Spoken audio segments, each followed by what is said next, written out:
Hey everyone, my name is Wedge, and we successfully made it to the end of the first week of our Devastation preview season, but we still have a lot to go over, so we're going to jump right in immediately after I tell you that hitting that little like button below the video makes me feel all warm and fuzzy inside. Alright, let's do this thing. Nimble Obstructionist is 3 mana for a 3/1 bird wizard with flash, flying, and cycling costing 3 mana. When you cycle the bird wizard, counter target activated or triggered ability you don't control.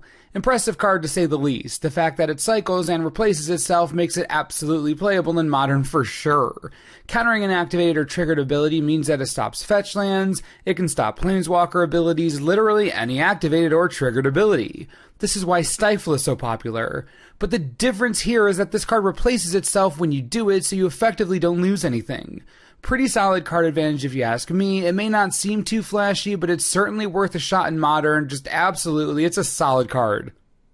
Doomfall, great name, is 3 mana for a sorcery, choose one. Target opponent exiles a creature they control, or target opponent reveals their hand, you choose a non-land card from and exile that card.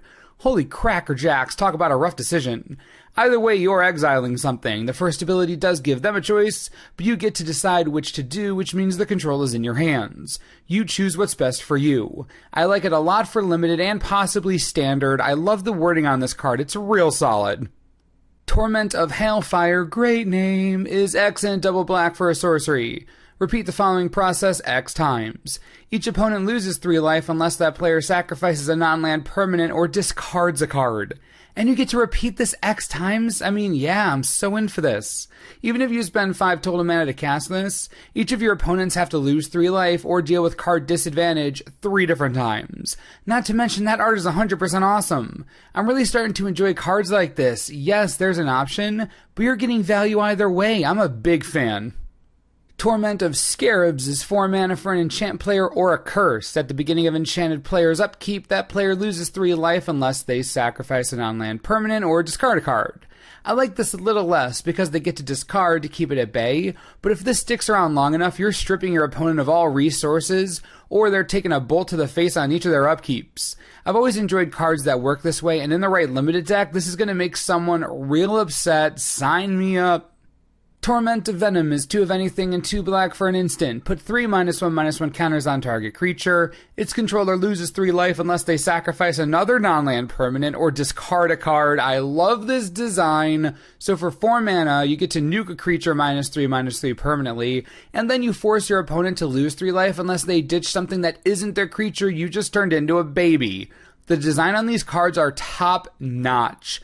This is just a common, but it feels really good. I can't wait to play this in limited for sure. 10 out of 10. Reshaper Kandru is 2 mana for a 2/2 Jackal Warrior with Eternalize costing 4 of anything and 2 green. When the Kandru enters the battlefield, you may give target creature +X/+X until end of turn, where X is the Kandru's power. Another great Eternalized creature. Synergizes with itself. It can come down early and give a nice buff to an aggressive creature. A good +2/+2. And then when you Eternalize it later, it gives +4/+4. Now that's impactful. Solid card, great Eternalized design. I mean, there are only so many positive words I can say. Hour of Devastation design team, you're doing a great job right now. Legit killing it. Farm is 3 mana for an instant, destroy target attacking or blocking creature. Mark it is a sorcery with Aftermath. Draw 2 cards, then discard 2 cards. Now, these 2 halves don't exactly have anything to do with each other, but they are both powerful. Removal is great, card filtering is great, especially when you don't really lose a card to do it. That's nice. Farm to Market is a perfectly fine Aftermath card. It'll be good in limited, especially Farm. There's not really much more to say than that. Claim is 1 black mana for a sorcery. Return target creature card with converted mana cost 2 or less from your graveyard to the battlefield. Fame is 2 mana for a sorcery with Aftermath. Target creature gets +2/+0 and gains haste until end of turn. We're just looking at a buttload of great cards today. Wow. Claim to Fame has a lot of value because for 1 black mana, it is at sorcery speed, but for 1 black mana, you get to grab a 2 mana or less creature. Think about the creatures available to you there. It's like the anti-fatal push. Certainly can fit into any type of red-black aggressive deck in Standard, that's easy, but how about Death Shadow in Modern? Or any deck with Tarmogoyf, or anything aggressive?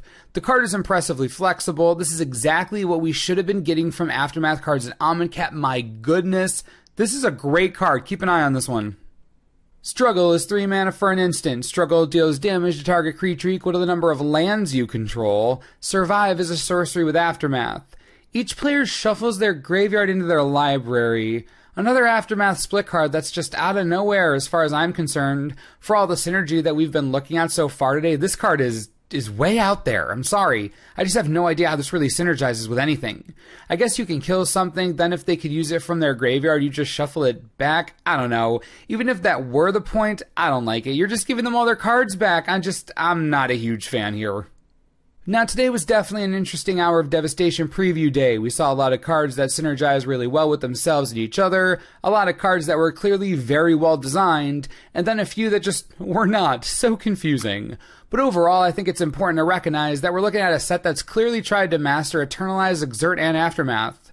And for the most part, it succeeded. Let me know what you think about all the cards we've looked at so far this week. Which cards are you most excited to play with? Any formats speaking to you with any of these? Leave all your thoughts below and we'll talk about it. And as always, thanks for watching and we'll see you next time. This video is brought to you in part by TCGplayer.com. Hour of Devastation release is only a few weeks away. Only a few weeks? It's not as much time as you think, which means that right now would probably be a great time to pre-order those Hour of Devastation booster boxes you've been waiting to jump on. Well, fear not, I got you back. For $92 each, you can get a booster box pre-ordered right now. Cheaper than most stores, and if you don't have a local game store, this is a great option. If you're interested, click the link on the screen. It helps the channel we all win. Enjoy.